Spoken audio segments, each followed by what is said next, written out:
Non vi è dubbio che molte caratteristiche di un sistema cinesico dipendono dai tipi di economia e dai modi di produzione.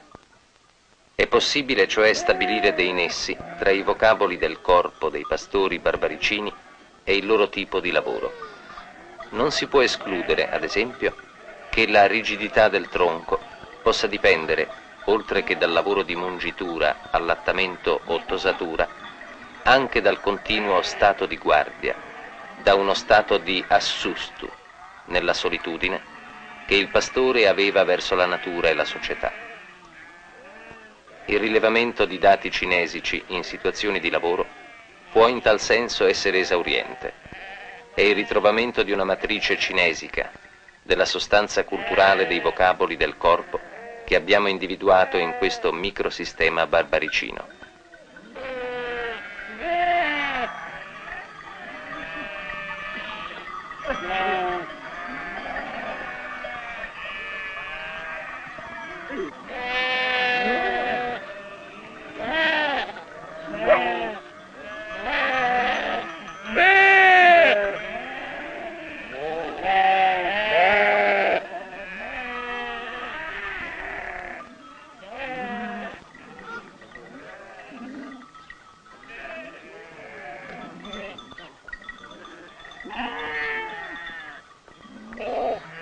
Una cerimonia pastorale arcaica, sempeduzzatura. È un rito che ormai solo pochi conoscono ed hanno visto. È l'adattamento della pelle di un agnello morto al corpo di un agnello vivo, affinché la pecora madre di quello morto possa accettare ed allattare l'agnello vivo, ma non suo.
Oi,